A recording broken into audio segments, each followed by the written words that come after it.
Connaissance, recherche, sciences, décisions mathématiques, théorie, physique, philosophie, conférences, archéologie, nature.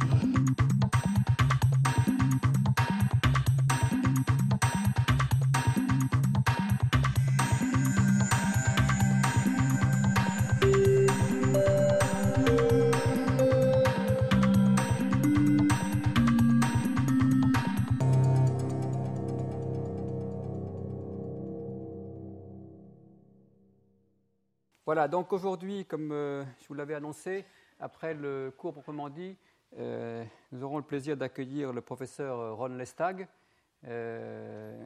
qui travaillait à Bruxelles, qui est flamand d'origine, qui parle français, mais qui a beaucoup enseigné aussi en anglais. Donc il m'a dit qu'il vous laisserait le choix de la langue, pour parler soit en français, soit en anglais. Alors, on fera un vote. Voilà. Moi, je vous parlerai en français pour le moment. Et donc, on va d'abord récapituler un petit peu les épisodes précédents. Donc, on a vu les principes généraux et historiques de la transition démographique. On a vu ensuite un peu comment les projections démographiques étaient réalisées, en partant des méthodes les plus simples et en allant jusqu'aux méthodes faisant la place à des aléas et à de l'incertitude. Et puis, la semaine dernière, on a étudié un petit peu les questions de dynamique des populations pour montrer que n'importe quelle évolution n'était pas possible et qu'en particulier, l'idée qu'on pourrait arrêter la croissance de la population mondiale en quelques années était tout à fait illusoire. Alors, on va revoir un petit peu plus près maintenant les hypothèses et sur lesquelles reposent les projections qui sont faites. Aujourd'hui, on va s'intéresser aux pays en développement. Donc, d'une part, je vais d'abord revoir un peu rapidement quelles sont les bases théoriques, c'est-à-dire les références donc théoriques qui ont été utilisées ces dernières années pour à la fois étudier l'évolution de la fécondité en tant que telle et aussi éventuellement pour guider des projections. Les pays, on l'a vu, sont à des stades variables de leur progression dans la transition démographique et il s'agit d'essayer d'anticiper leur évolution future. Et puis, on verra aussi de façon concrète quelles sont les hypothèses qui sont faites dans les projections des Nations Unies. Alors, on commence par la fécondité. Et ça fait donc assez longtemps qu'on s'intéresse aux facteurs d'évolution de la fécondité. On a donc développé toute une série d'approches. Dans les années 60-70, quand l'alarme démographique a sonné, rappelez-vous, les épisodes Club de Rome, etc., quand la croissance mondiale atteignait 2%, on a pensé qu'il fallait agir et que pour agir, eh bien, il suffisait d'inciter les pays où la fécondité était encore forte, d'inciter les couples à avoir moins d'enfants en leur proposant l'accès à des méthodes de contraception fiables et facilement accessibles, si possible gratuites. Alors l'argument principalement utilisé résultait d'un ensemble d'enquêtes qu'on avait effectuées dans les pays en développement, qu'on appelait les enquêtes CAP, Knowledge, Attitudes and Practices, dans lesquelles on interrogeait sur les comportements, mais aussi sur les intentions, sur les attitudes en matière de fécondité, et qui montraient généralement un écart positif entre le nombre d'enfants effectifs, surtout pour les femmes évidemment en fin de vie reproductive, et le nombre désiré, souhaité, idéal qu'elles pouvaient exprimer. Et on en a déduit qu'il y avait cette différence qu'on appelait le CAP gap et que plus tard on a appelé les besoins insatisfaits en matière de contraception, les unmet needs, laisser la place à les possibilités de proposer donc des méthodes contraceptives qui devraient rationnellement être acceptées par les femmes. Donc on continue un peu toujours à faire référence à ce type de concept. On va voir, on l'a en principe raffiné, ce n'est pas certain qu'on ait beaucoup progressé avec la notion de unmet needs. Et c'est sur cette base-là qu'on a quand même aussi fondé beaucoup de programmes de planification familiale qui sont développés donc, dans les années 70 et qui ont parfois été mis en œuvre de façon très incitative, soit par les gouvernements nationaux, soit par des programmes internationaux, et en particulier avec l'appui de l'USAID qui conditionnait l'aide économique qui pouvait être apportée à l'acceptation de programmes de planification familiale. Alors pour illustrer la chose, présenterai juste 2 graphiques. Voilà une enquête que j'avais réalisée il y a bien longtemps, c'était en Martinique en 68, en Martinique, donc département français, hein, ce n'est pas le fin fond du tiers-monde, si j'ose dire. Donc on avait classé selon l'âge des femmes à l'enquête, on avait le nombre moyen d'enfants qu'elles avaient tout court, et voilà cette courbe foncée. Alors évidemment les plus jeunes n'ont pas beaucoup d'enfants et les plus âgés en ont davantage. On plafonnait à l'époque, vous voyez, à entre 5 et 6 enfants. Donc c'est un contexte de fécondité qu'on peut appeler quasiment naturel, en tout cas très peu contrôlé, avec des générations qui terminent donc leur vie avec 5-6 enfants. Et puis vous avez 2 autres courbes, l'une qui montre les réponses à la question sur le nombre idéal d'enfants. À votre avis, quel est le nombre idéal d'enfants dans une famille, qui est autour de 4. Et puis nombre d'enfants souhaités, c'est un autre concept qu'on demande, qui est un peu plus contextualisé, c'est-à-dire qu'on demande à la personne de dire à partir d'aujourd'hui, compte tenu des enfants que vous avez déjà, combien en voulez-vous encore. Bon, dans les 2 cas, on voit que la courbe est au début bien au-dessus du nombre d'enfants réels, ce qui est assez logique, mais que donc sur la fin, elle se trouve en dessous. Et donc là, on peut en conclure que ces femmes qui ont eu 5-6 enfants, alors qu'elles disent que, mettons à 40 ans, elles n'en souhaitaient que 4, eh bien, elles en ont eu 2 de trop et qu'on aurait pu éviter avec des campagnes de planification familiale efficaces. Au passage, juste par parenthèse, parce que, comme je vous parle de la Martinique, voilà la transition démographique dans les 2 départements français de Guadeloupe et de Martinique, avec les taux de natalité. Donc, ici, on était en 68, vous voyez, on était encore à un taux de natalité de 35 pour 1000 à peu près. Donc on a vu que dans les contextes traditionnels, on est effectivement souvent autour de 40 pour 1000. Donc une baisse qui s'est amorcée à ce moment-là.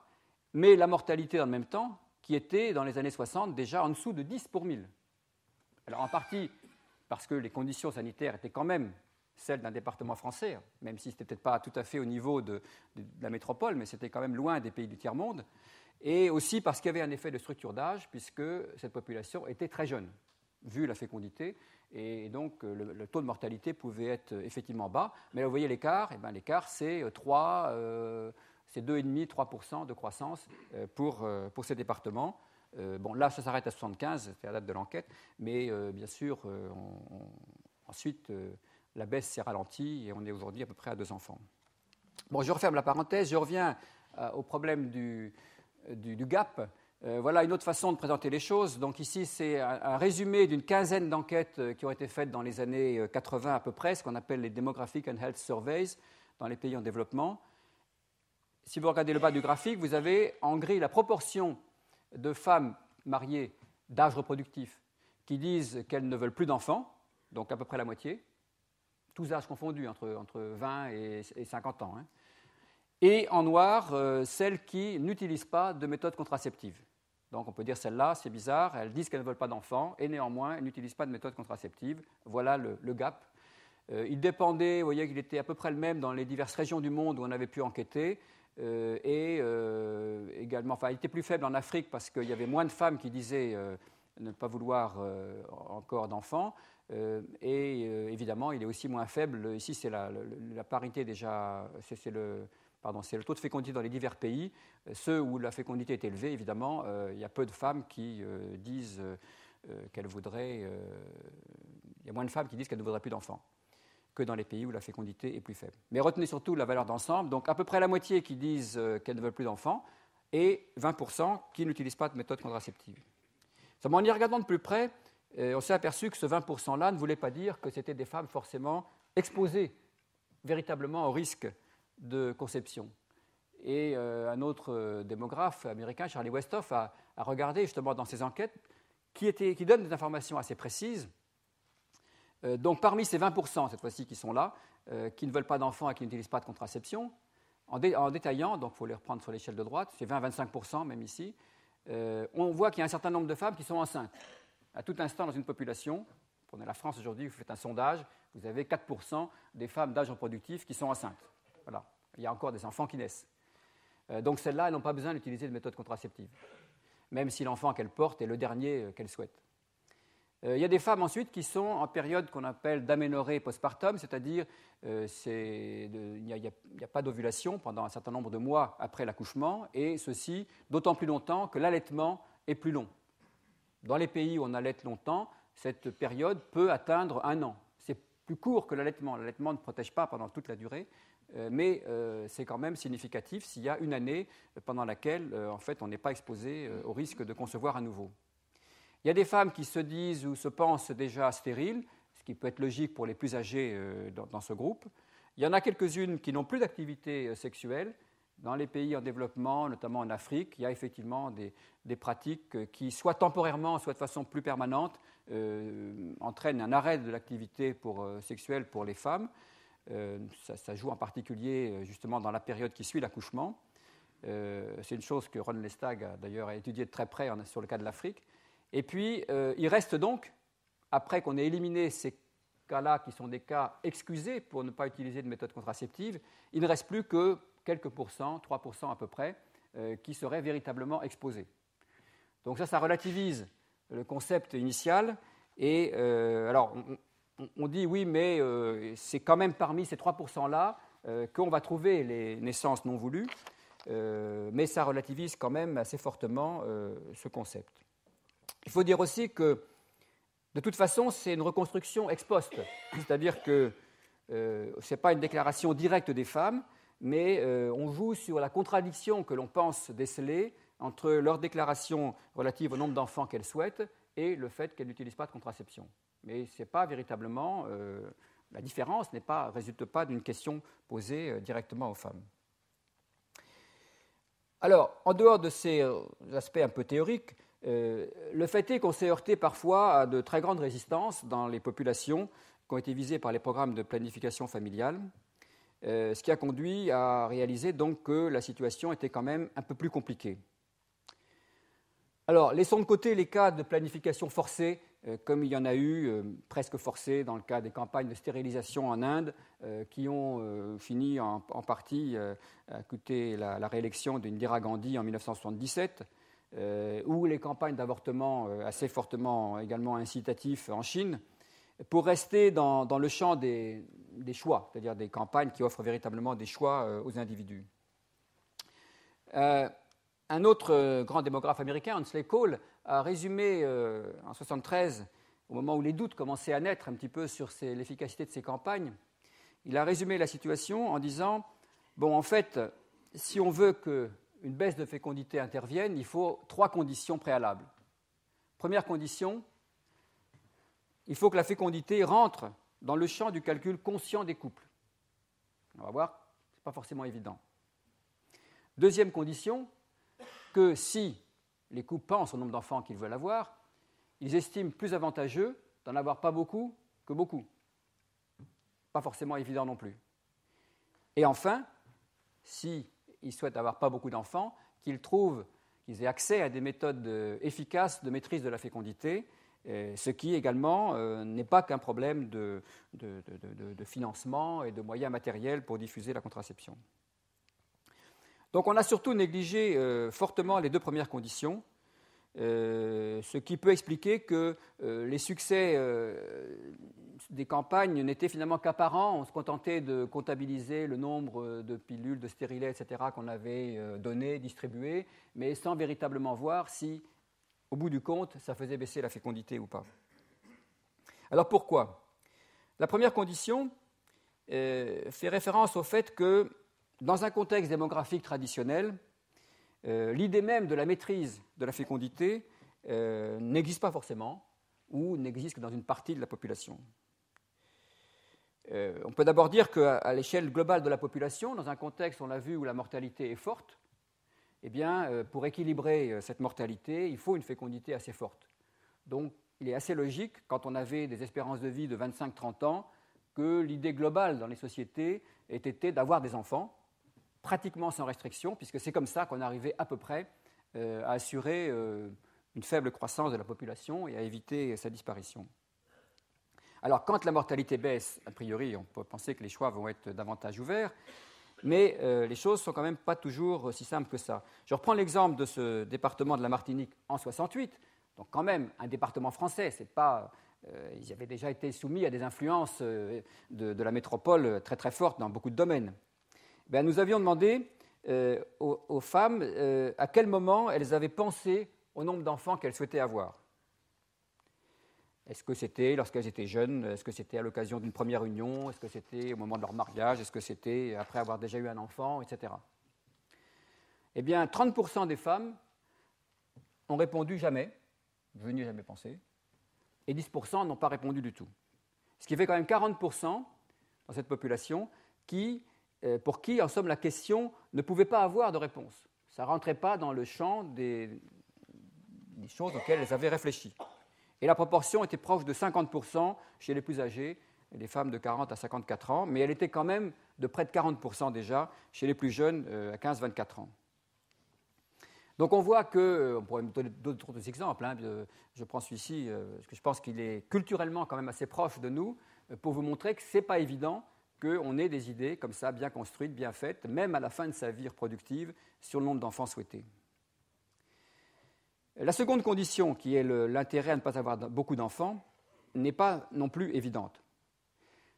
Dans les sociétés essentiellement rurales, qui étaient les sociétés traditionnelles, les enfants sont souvent perçus à la fois comme une main-d'œuvre utile, et utile vite, à des âges assez jeunes, et en particulier s'il n'y a pas de possibilité de les envoyer à l'école, et aussi comme une assurance pour les personnes âgées, quand les parents ne seront plus à même de pourvoir à leurs propres besoins. Donc ils vont compter sur les enfants, donc il est important d'avoir des enfants. Un démographe australien, Jack Caldwell, a développé une théorie autour de cette idée qu'il a appelée celle des flux de richesse. Le principe, c'est que tant que les enfants sont source de richesse pour les parents, comme je l'ai dit, par le travail qu'ils peuvent apporter dans les champs, puis par leur accès éventuellement à des emplois citadins, ils peuvent très bien commencer à aller travailler à la ville s'il y a des processus de modernisation économique qui se mettent en place, mais tout en envoyant tout ou partie de leurs revenus à la famille d'origine. Donc l'enfant continue à rapporter à ce moment-là à ses parents. Dans ces cas-là, on a tout intérêt à avoir beaucoup d'enfants, a priori. En tout cas, on ne voit pas pourquoi on aurait intérêt à en avoir peu. Par contre, quand on commence à investir sur les enfants, quand on décide de les envoyer à l'école, même si l'école est plus ou moins gratuite, d'abord il y a le coût d'opportunité, il y a le fait que quand ils sont à l'école, ils ne travaillent pas dans les champs, et puis ensuite il faut toujours les habiller, etc. Et il y a des frais qui ne sont pas négligeables. Donc ça c'est un coût pour la famille. Ensuite, ils vont être scolarisés, on va les exposer à des nouvelles idées un peu différentes, plus modernes. S'ils prennent un emploi, ce qui leur sera plus facile parce qu'ils auront été scolarisés, ensuite un emploi dans la nouvelle économie qui se développe, notamment dans les villes, au bout d'un moment, ce n'est pas sûr qu'ils aient toujours très envie d'envoyer leurs revenus vers leur famille d'origine. Ils peuvent les aider un peu, mais pas forcément dans la même proportion qu'avant.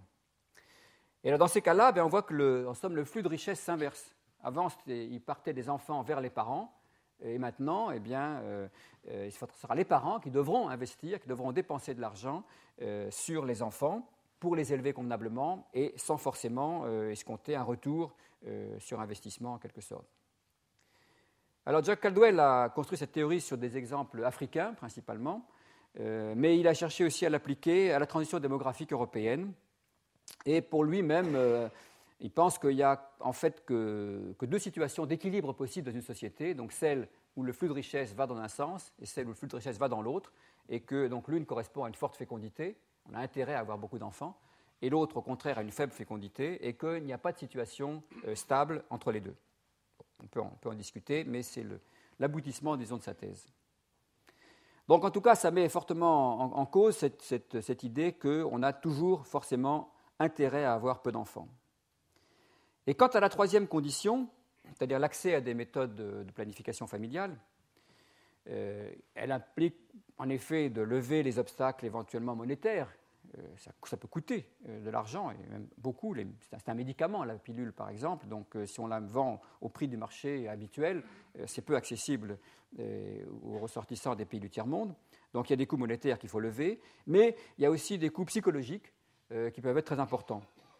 On peut très bien avoir effectivement envie de limiter sa descendance et pourtant ne pas employer de méthodes, notamment de méthodes modernes de contraception, si on pense que ça contrevient aux prescriptions de la religion, au point de vue du conjoint ou à toutes sortes d'autres types de normes sociales qu'il peut être difficile, coûteux psychologiquement d'enfreindre. Là aussi, on n'a pas besoin d'aller chercher très loin. Hein. Si on reprend en France, on en reparle ces jours-ci, les débats sur l'attitude de l'Église par rapport à la contraception. Dans les années, à la fin des années 60, hein, quand il y avait eu, après le Concile Vatican II, la commission mise en place par Paul VI, une discussion avait vraiment eu lieu sur l'acceptabilité ou non des méthodes de contraception pour les couples mariés. Ne parlons pas du reste, mais au moins pour les couples mariés. Et finalement, la position de Paul VI a été de dire que non, ça n'est toujours pas acceptable. Donc voilà, à l'époque, les sondages montraient que dans la partie la plus religieuse, en France par exemple, les agriculteurs, qui avaient une très grande confiance dans leur Église et qui voulaient pratiquer leur foi, en même temps, ils vivaient une contradiction énorme, parce qu'ils disaient quand même, on ne peut pas continuer à avoir des enfants comme ça, et il faut bien quand même, on a le droit d'avoir une vie sexuelle au sein du couple. Voilà, donc il y a quelque chose qui ne marche pas. Bon. Et malheureusement, on en est toujours là aujourd'hui. Donc, quelquefois, ce type d'obstacle peut être extrêmement important et, indépendamment donc, de l'aspect gratuit ou pas de la contraception, empêcher qu'on accède à une régulation des naissances efficace.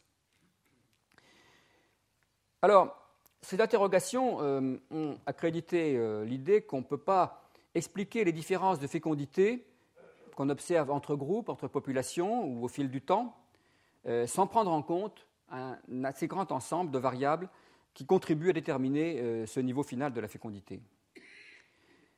Par exemple, on ne peut pas se contenter, par exemple, on peut constater qu'il y a une fécondité qui est réduite simplement par un retard du mariage. Et le retard du mariage peut renvoyer à des déterminants sociaux, bien sûr, et voire même à des contraintes légales. Il peut y avoir un âge minimum relativement élevé. Et dans ce cas-là, ça n'a pas grand-chose à voir avec les souhaits précis des couples par rapport au nombre d'enfants qu'ils souhaitent. On verra, j'y reviendrai, mais un bon exemple, c'est celui de l'Europe ancienne, de l'Ouest, dans lequel le mariage était tardif, 27-28 ans pour les hommes, 25-26 ans pour les femmes. Et donc, comme elles avaient généralement pas d'aventure avant le mariage, la fécondité légitime était extrêmement faible. Donc, il y avait pas mal d'années du potentiel reproductif qui était perdu comparativement à des sociétés dans lesquelles on se marie à 18-19 ans.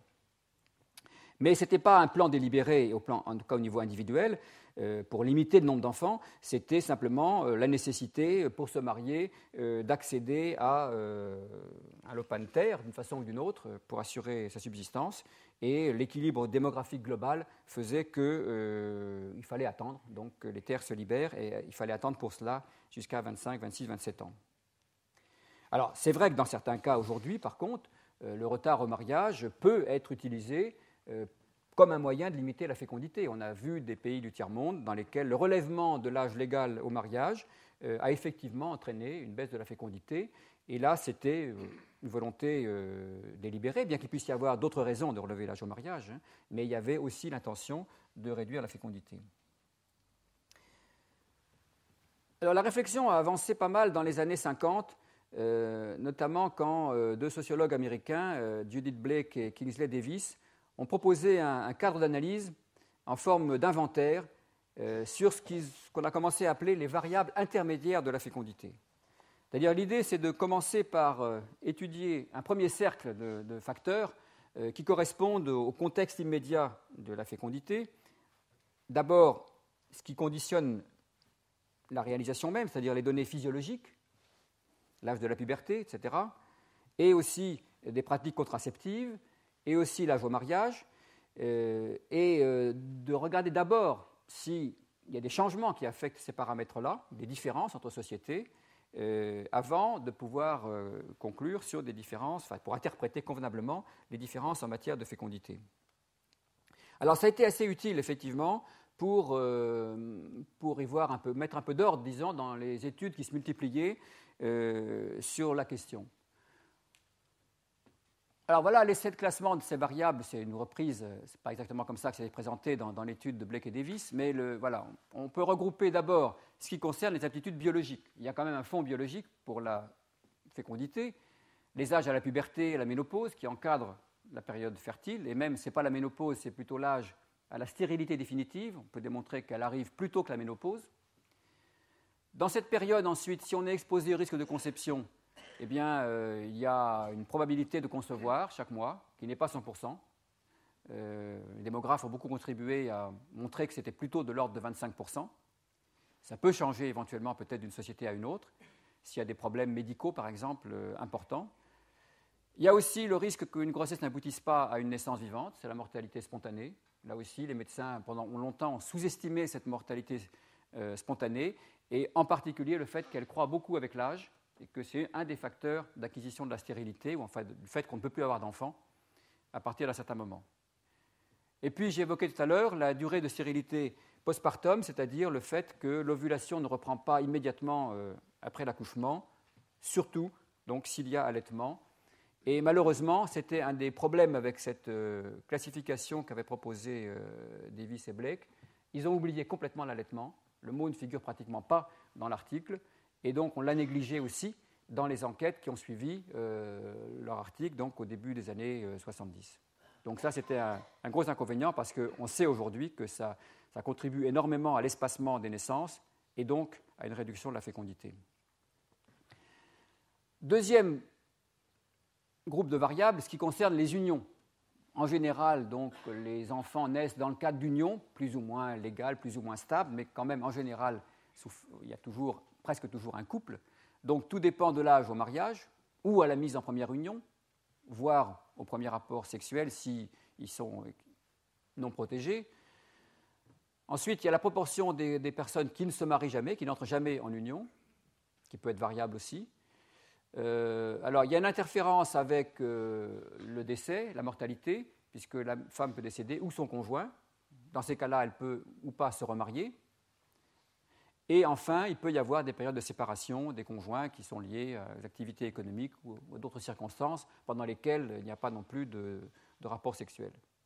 Donc tout ce régime-là d'union est aussi un groupe important qu'il faut analyser en tant que tel, encore une fois, parce que sa description, ses règles ne résultent pas forcément uniquement de questions liées à la fécondité. Il y a quelques autres variables socioculturelles qui sont quand même importantes, parce que ce qu'on a mis dans le premier groupe, bien sûr, a un fond biologique, mais est quand même modulé par des comportements. Par exemple, le risque de conception chaque mois, certes, dépend de la biologie, mais ça dépend aussi de l'existence de rapports sexuels ou non. S'il n'y a pas de rapport, le risque reste très faible. Et s'il y a beaucoup de rapports, le risque est plus élevé.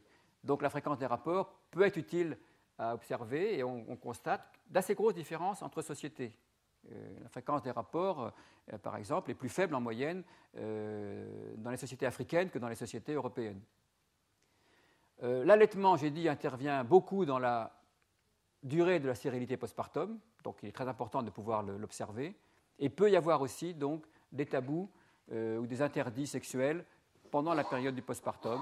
On peut dire qu'il n'est pas bien de reprendre les rapports avant que l'enfant ait 1 an ou d'autres critères concernant sa croissance.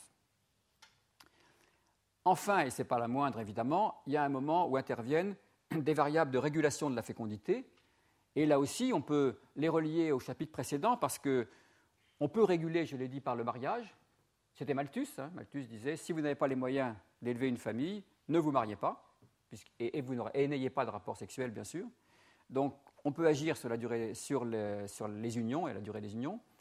On peut agir sur le risque de conception. Ça, c'est la contraception au sens strict. Les méthodes contraceptives, elles sont là pour réduire, sans jamais l'annuler complètement, le risque de conception. Et puis, on peut aussi le faire par l'abstinence, la continence totale. Et puis, on peut aussi agir sur le devenir des grossesses. C'est l'avortement, cette fois-ci, provoqué et non pas spontané. Et on peut même agir sur la durée de la période fertile globale en se faisant stériliser. Et c'est actuellement la première méthode au monde, je vous signale. La première méthode de contraception au monde, c'est la stérilisation. Voilà, alors, ça c'est le fond. Une façon d'articuler un petit peu les choses, c'est de dire, voilà, on observe on veut mesurer et analyser la fécondité, et on a ces variables intermédiaires, donc tout le groupe qu'on vient de voir, mais agissent sur ces variables, d'une part, des normes concernant la famille. Est-ce que c'est bien de se marier tôt, de se marier tard? Concernant l'usage de la contraception, est-ce que c'est bien de l'utiliser ou c'est pas bien? mais aussi des variables de statut économique et social. On sait que les comportements ne sont pas les mêmes dans tous les groupes sociaux, que ça dépend du niveau d'éducation, que ça dépend du fait qu'on habite en ville ou à la campagne, etc. Et puis, bon, quelques autres dans lesquels je ne vais pas entrer. Mais c'est surtout ces trois groupes-là qui sont très importants et qui correspondaient d'ailleurs, qu'on retrouve dans la suite de la liste des variables. On a, si on veut être complet dans l'étude de la fécondité, il faut s'intéresser aux caractéristiques socio-économiques des personnes. Alors là, il y a toute une liste qu'on peut détailler. Et puis aux variables psychosociologiques, les normes, disons, qui dépendent, donc, qui régissent la situation en matière de fécondité. Combien d'enfants veut-on? À partir de quel âge? Est-ce qu'on veut les espacer plus ou moins? Mais aussi à l'égard du mariage, mais aussi à l'égard de la sexualité, et enfin à l'égard de la contraception et de l'avortement. Ce sont également des points très importants. Et on voit bien que même dans un pays où l'avortement peut être libéralisé, comme la France, il y a une partie de la population qui considère que ça n'est pas une méthode à utiliser et en aucune circonstance ne voudra y recourir. Alors, dans toutes ces, on voit que pour finalement donc, essayer d'expliquer, d'interpréter le niveau de la fécondité et son évolution possible, on a une liste de facteurs à analyser assez longue. Donc, il faut un peu faire le choix en fonction des contextes. Mais tout ceci renvoie à des théories du changement social pour comprendre l'évolution, en particulier des normes régissant la société. Et là, dans tout cet ensemble-là, il y a une variable qu'il faut quand même extraire, qui est le niveau d'instruction, qui est évidemment là-haut dans le premier groupe. Voilà. L'accès aux études permet de s'ouvrir à des idées et à des normes nouvelles, que ce soit en matière professionnelle, donc l'intention de travailler par exemple ou pas, en matière familiale, en matière de conditions de vie. Ça permet donc d'accéder ensuite à des activités salariées hors du milieu familial. Ça qui est très important, c'est qu'on n'est plus seulement dans le cadre de la famille élargie, mais on en sort. D'obtenir une information sur les méthodes de contraception, etc. Tout ceci peut décider finalement les femmes à choisir le nombre d'enfants qu'elles souhaitent et à réussir éventuellement à avoir ce nombre d'enfants. On peut donc entrer dans ce champ de la rationalisation, donc l'une des conditions que posait Huxley Cole. Mais il faut savoir que les choses ne sont quand même pas toujours très très simples. Les relations entre le niveau d'instruction qu'on mettrait là, sur cette échelle-là, et la fécondité peuvent avoir cette forme-là, qui est peut-être la plus typique, on va le voir dans un instant, c'est-à-dire pas grand effet tant qu'on n'a pas atteint un niveau minimum de scolarité, puis ensuite une baisse en fonction de l'élévation du niveau de scolarité, ou des formes, une variante de ce cas-là, mais qui démarre plus tôt, c'est-à-dire qu'il n'y a pas d'effet de seuil, tout de suite on a une baisse. Ou alors cette forme-là qu'on observe dans les pays les plus développés, qu'on appelle quelquefois la courbe en U, c'était le cas en France, c'est-à-dire qu'on avait un maximum à la fois pour les niveaux d'instruction faibles, mais aussi pour les niveaux d'instruction élevés, comme si, parce qu'on avait à ce moment-là probablement accès à davantage à une situation économique plus confortable, davantage de ressources, et du coup, on pouvait se permettre d'avoir éventuellement plus d'enfants. Et cette courbe, d'ailleurs, illustre bien l'idée de capillarité sociale à laquelle j'avais déjà fait référence selon Arsène Dumont. C'est l'idée qu'on peut avoir intérêt à avoir une fécondité faible si on veut progresser dans l'échelle sociale, mais par contre, une fois qu'on a passé ce cap, on peut éventuellement s'offrir le luxe d'avoir davantage d'enfants. Et puis dans le haut, ici, vous voyez une courbe qui est un peu bizarre, puisqu'au début, elle est plutôt croissante. Donc elle laisse entendre que la fécondité pourrait commencer par augmenter dans le processus qu'on peut appeler globalement de modernisation, c'est-à-dire d'accès à l'éducation de plus en plus important, et pour après seulement diminuer. Et ça, effectivement, c'est quelque chose qu'on observe.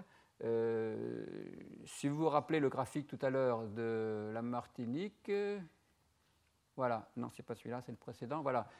Cette génération-là, qui avait 50-54 ans à l'enquête, elle a eu un peu moins d'enfants que celle-ci, qui avait 40-44 ans. Il y a l'autre génération intermédiaire, d'ailleurs, ils sont en ligne droite là. Donc, des générations un peu plus jeunes, ici, ont eu plus d'enfants que des générations plus anciennes. C'est le nombre total d'enfants à la naissance, en principe, ça ne tient pas compte de la mortalité. Enfin, la mortalité est éliminée. C'est le nombre d'enfants qui sont nés. Et ça peut être un effet, justement, lié au fait que les générations accédaient à davantage d'instruction, entraient dans un processus de modernisation, et, dans un premier temps, ça peut conduire par exemple à une réduction de l'allaitement, de la durée de l'allaitement, et donc à une exposition plus grande, au risque d'avoir davantage d'enfants, sans que la contraception n'ait encore pris la relève. On a observé ça dans beaucoup de contextes, et donc ce profil-là n'est pas du tout aberrant. En pratique, voilà quelques exemples tirés encore de ces enquêtes de santé démographique, de santé et de démographie dans les pays du tiers-monde récemment.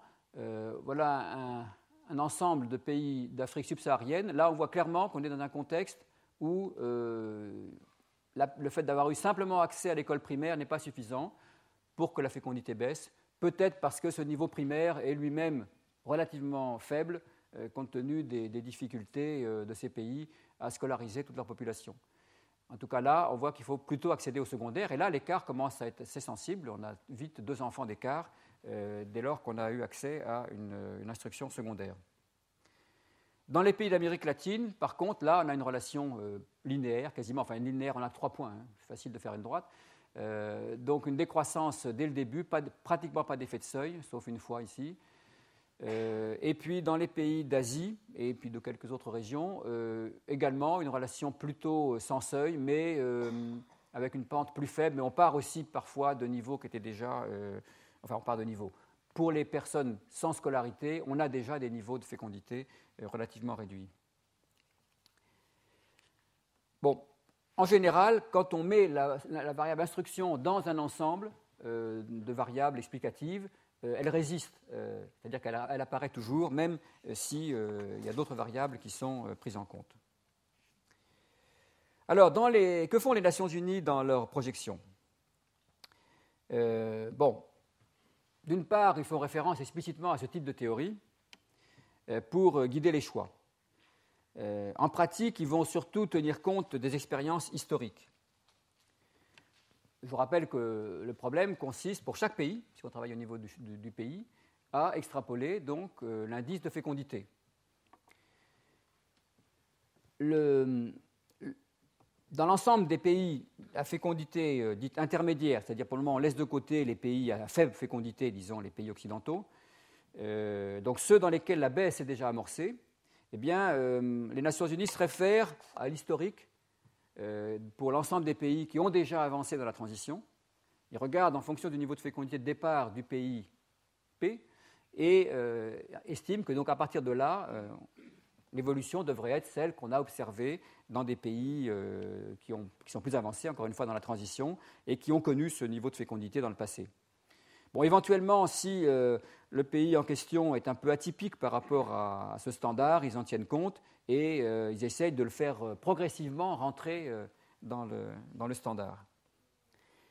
La perspective est fixée dans la diminution à un minimum de 1,85 dans les dernières projections enfants par femme. Bon, ça c'est un peu arbitraire. Ils ont voulu se placer en dessous de 2, ceux de renouvellement des générations, parce qu'ils pensent maintenant qu'il n'y a pas de raison que les comportements, globalement, conduisent systématiquement à un niveau de fécondité qui resterait au-dessus de 2. Donc ils ont choisi une valeur qui leur paraissait un compromis entre les niveaux très faibles qu'on observe dans certains pays développés et ce seuil de remplacement des générations autour de 2, 2,1. Donc si, au cours du processus de baisse pendant la projection, on atteint ce niveau-là, on y reste. Et donc, dans certains cas, si on n'est pas très avancé au début de la projection, on n'atteint pas encore le 1,85, donc ça ne veut pas dire que tous les pays du monde seront automatiquement à 1,85 en 2050. Je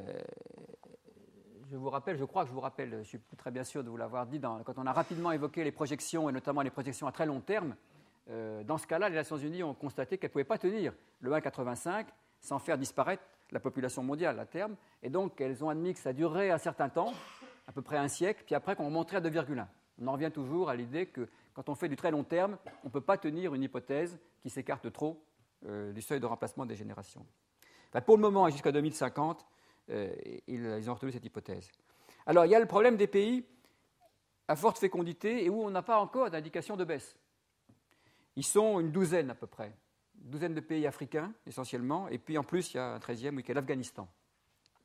Donc dans ces pays africains comme la République du Congo, l'Ouganda, le Mali, le Niger, eh bien, comme on n'a pas encore d'indice de baisse de fécondité, évidemment, on est un peu dans le brouillard.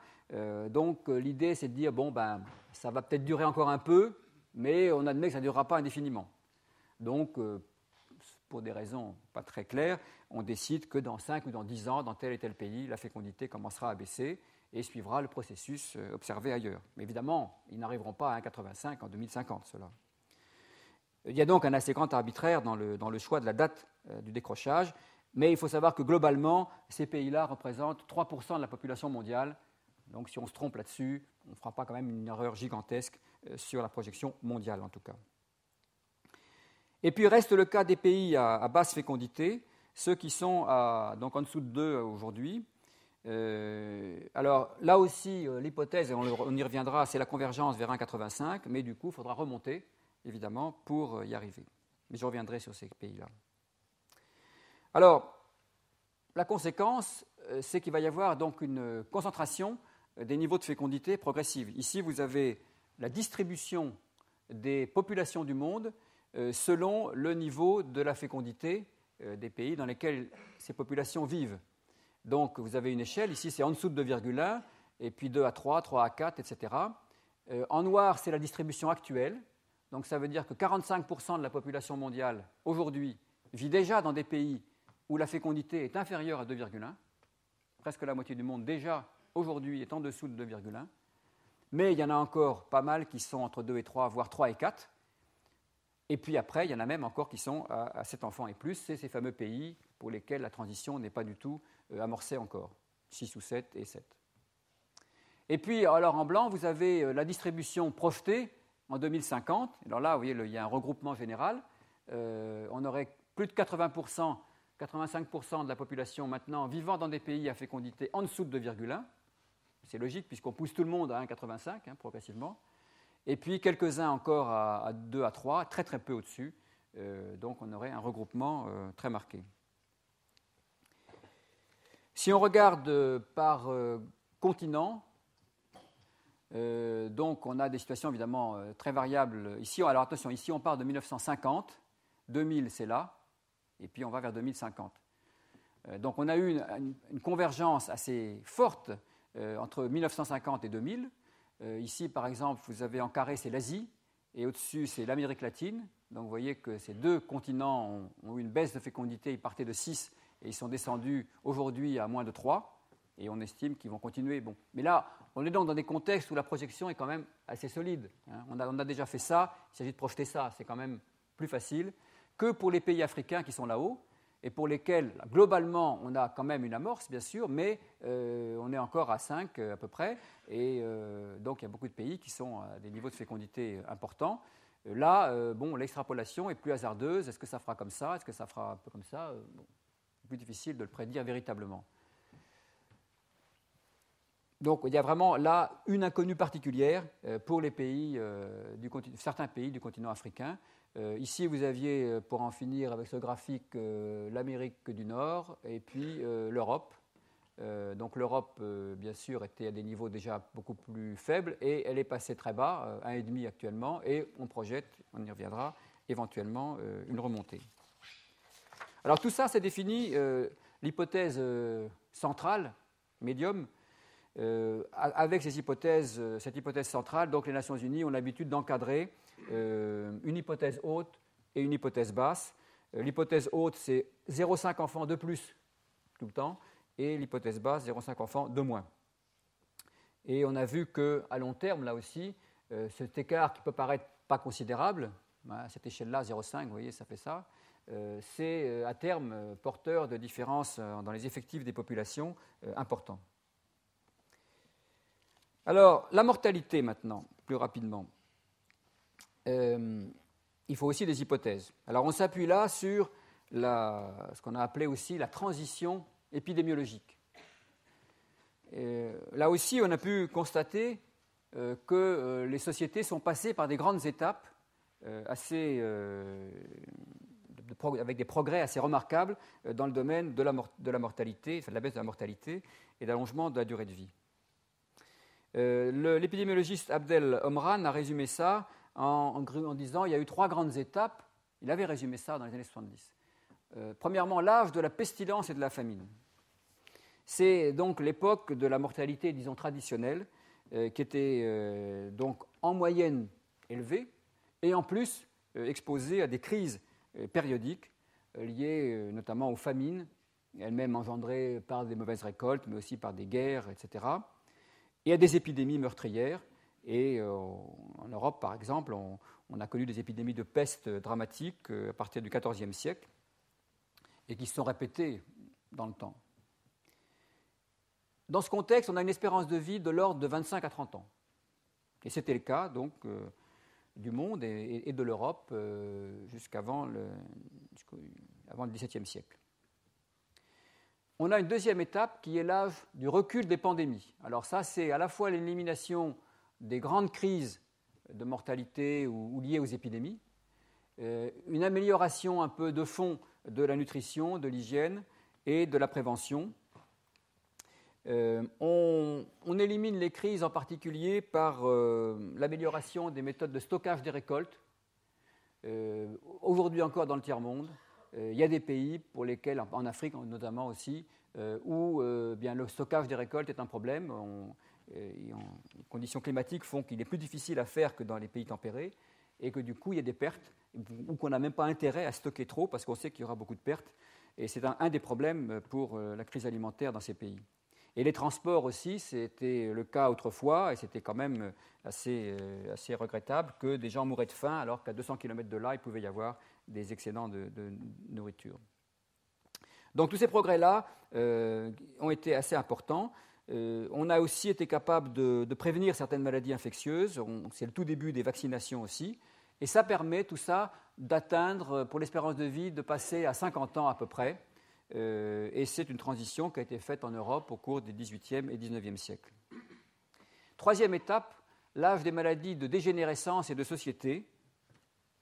C'est nous, en tout cas c'est le XXe siècle, dans lequel, alors là, il y a un effondrement des maladies infectieuses qui résulte de la prévention et donc de la généralisation des vaccinations, de l'amélioration aussi des traitements médicaux.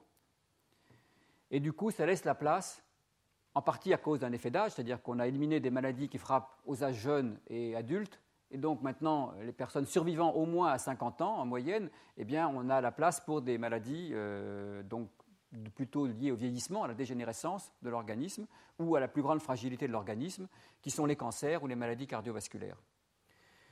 Et ça laisse une espérance de vie, donc quand on est arrivé dans cette zone-là, de l'ordre de 75 ans, et c'est la transition qu'on a connue, surtout dans la première moitié du XXe siècle.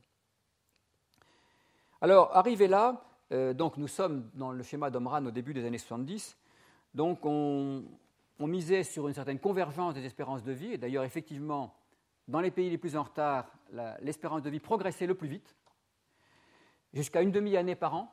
Chaque année qui passait, on gagnait une demi-année d'espérance de vie. Aujourd'hui, en France, on estime qu'on gagne un quart à peu près d'année tous les ans. Donc un resserrement des écarts, et puis une limite qu'on voyait donc autour de 75 ans à l'époque.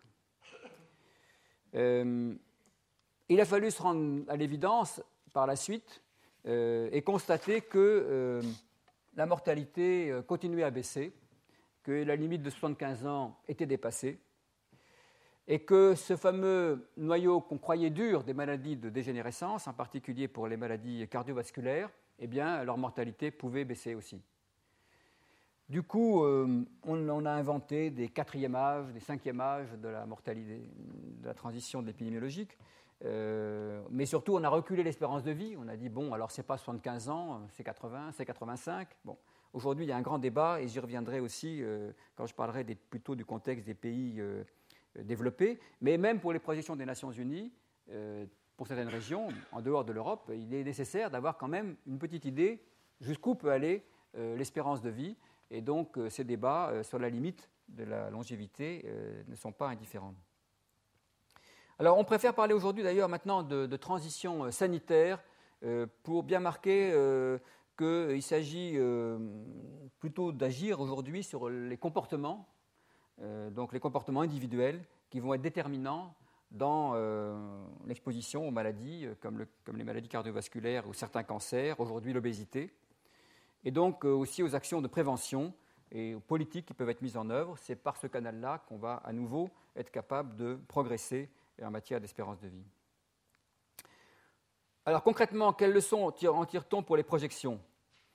Eh bien, on voit qu'on dispose à la fois d'un schéma qui permet, là aussi, de placer les pays à diverses étapes de leur transition et donc de voir comment ils peuvent espérer progresser. On sait aussi que dans les pays où la mortalité est encore forte, compte tenu des expériences passées dans d'autres, il y a des marges de manœuvre et on sait comment, en théorie en tout cas, il faudrait pouvoir agir pour développer les vaccinations, améliorer la nutrition des enfants, améliorer les soins à l'accouchement, la mortalité à l'accouchement étant encore trop importante, développer les infrastructures médicales de base. Bon. On sait comment il faut faire, on le fait un peu, pas toujours suffisamment. Il faut aussi souligner que ces beaux schémas et les belles courbes qu'on va voir à nouveau connaissent quand même des exceptions notables. On verra des exceptions même en Europe, en Europe de l'Est et dans l'ex-Union soviétique, majeures. Mais pour le moment, restons-en aux pays en développement. Il y a plusieurs pays d'Afrique subsaharienne et un certain nombre de pays d'Asie qui sont confrontés à une épidémie de sida qui a eu des effets désastreux sur l'espérance de vie. En Afrique du Sud, on estime qu'on pourrait perdre jusqu'à 20 ans d'espérance de vie à cause de ça, c'est-à-dire qu'on pourrait redescendre à une quarantaine d'années d'espérance de vie. On n'y est pas encore, mais si ça continue comme ça, dans quelques années.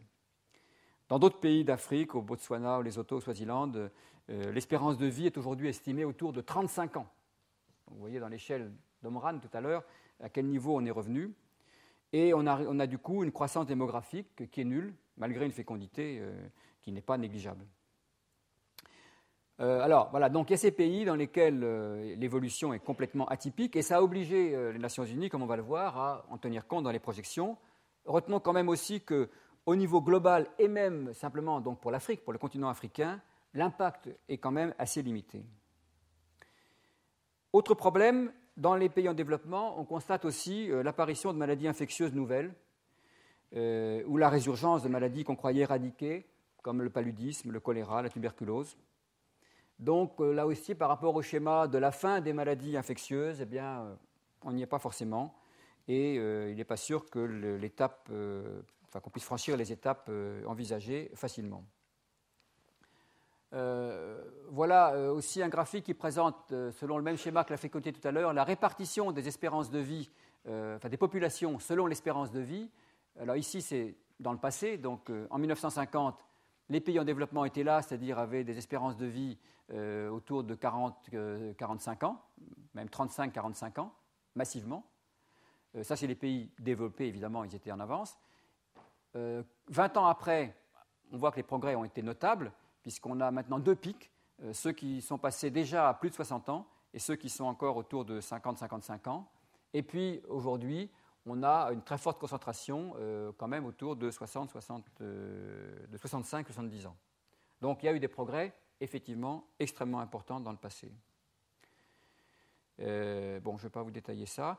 Voilà, par continent, les évolutions donc toujours dans le passé et dans l'avenir. Alors ici, on retrouve ces belles courbes qui ont convergé relativement fortement entre 1950 et 2000. Donc les espérances de vie, ici, les carrés, c'est donc l'Asie a fortement augmenté. Et alors, il y a une grande partie du retard qui a été rattrapé. C'est vrai aussi pour l'Amérique latine.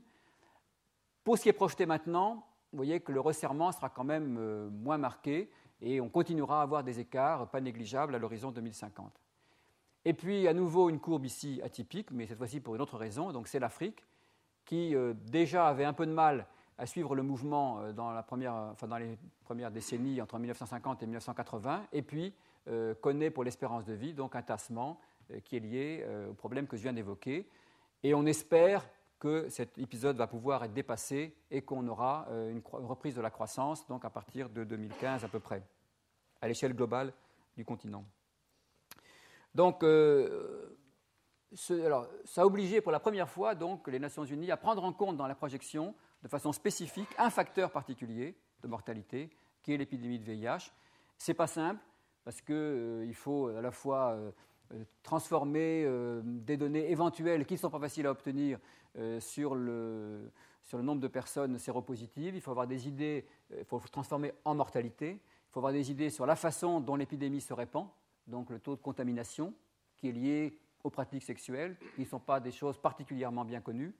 Il y a tout ce problème du temps de latence avant que la maladie apparaisse. Bon, donc il y a toute une modélisation à construire.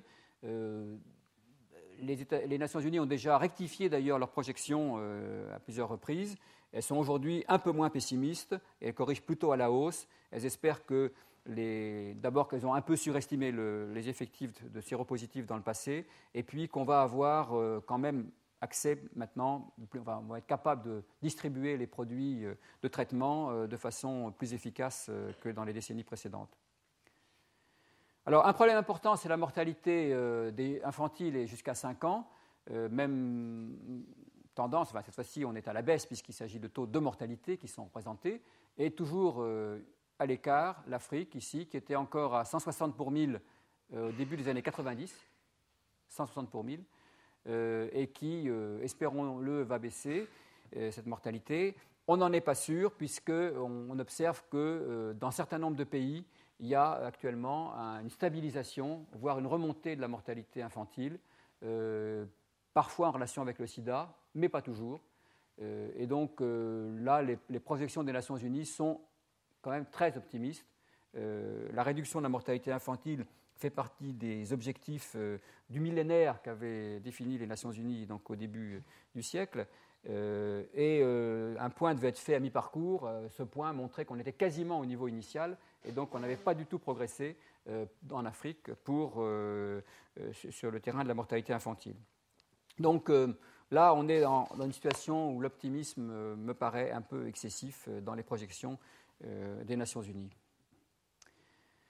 Voilà, alors je passe très très très vite sur la question des migrations. De toute façon, la question des migrations, par définition, au niveau mondial, ça n'a pas d'impact, hein, c'est un jeu à somme nulle. Par contre, ça peut en avoir au niveau national ou régional, mais il faut savoir que ce sont quand même les nombres de migrants et les taux de migration sont quand même relativement faibles. Ici, ce sont des projections à partir de 2000, des projections du nombre de migrants, plutôt du taux annuel de migration par grand continent. Le maximum ici, ça serait un taux d'émigration c'est le nombre de migrants nets, c'est-à-dire le nombre de migrants nets, ça veut dire entrée moins sortie. Et donc, on arriverait à des nombres qui sont assez faibles pour l'ensemble des régions. Donc, les régions d'émigration seraient l'Amérique du Nord, qui est traditionnellement toujours un continent d'immigration important, mais États-Unis et Canada, et puis l'Europe. Encore que là, vous voyez que la projection des Nations Unies est prudente, puisqu'elle prévoit plutôt une diminution par rapport à ce qu'on a connu dans les années 90. Et inversement, donc, les pays d'émigration seront alors l'Asie, non pas l'Afrique auquel on pense toujours spontanément, l'Afrique n'est que là, l'Asie, l'Amérique latine et éventuellement l'Afrique. Donc c'est les effectifs globalement qui ne vont pas être très importants. Et quand on compare au taux d'accroissement naturel, on voit que c'est effectivement extrêmement faible. Ici, vous avez pour l'Afrique et pour l'Asie une comparaison entre le taux d'accroissement naturel qui est le naturel, il est en blanc, et puis le taux de migration. Donc quand on est en dessous du zéro, ça veut dire qu'il est négatif, donc on perd de la population, et quand on est au-dessus, on est positif. Mais vous voyez, pour ces régions, globalement, c'est très très faible par rapport au taux d'accroissement naturel. Donc ça n'influera pas beaucoup sur l'évolution des populations, ni en Afrique, ni en Asie, même si les contingents ne sont pas négligeables en valeur absolue. Alors là, c'est pour l'Europe et l'Amérique du Nord. Là, par contre, on a une immigration, généralement, sauf en Europe de l'Est. Là, vous avez l'Europe du Nord, du Sud, de l'Ouest et l'Amérique du Nord. Donc on voit que l'immigration sera particulièrement importante en Amérique du Nord. Ce sont cette fois-ci les hachures. Et que ça contribuera, en plus du taux d'accroissement naturel, de façon significative à l'accroissement total. et c'est un peu vrai partout, et même parfois, ici, par exemple, en Europe du Sud, la seule croissance qu'on peut espérer, c'est une croissance liée à l'immigration. Voilà, donc, pour conclure, je rappelle simplement, donc, on a quand même d'assez bonnes bases théoriques pour continuer à faire ces projections. Il peut y avoir des surprises, évidemment. Des surprises, il y en a eu. On a vu le sida, c'était une surprise. On n'attendait pas ça. Évidemment, dans les projections antérieures, on ne l'attendait pas du tout. Il a fallu quand même corriger fortement les projections pour les pays les plus touchés. On a des incertitudes sur la limite de la durée de vie. On verra ça pour les pays développés. Et puis, la fécondité, il peut aussi y avoir quand même une incertitude sur les évolutions, en particulier là où la transition n'est encore qu'amorcée en partie. Est-ce qu'on va bien suivre la jolie courbe décrite par les Nations Unies et passer de 6 à 2 sans à-coups, ou est-ce que, comme on semble observer parfois, il n'y a pas un peu des paliers, parfois autour de 4 enfants ou de 3 enfants, qui sont plus difficiles à franchir que ça n'a été le cas dans d'autres pays. Voilà, on va arrêter là pour cette première partie de la matinée. Et on va enchaîner, si vous le voulez bien, donc avec la présentation de Ron Lestag.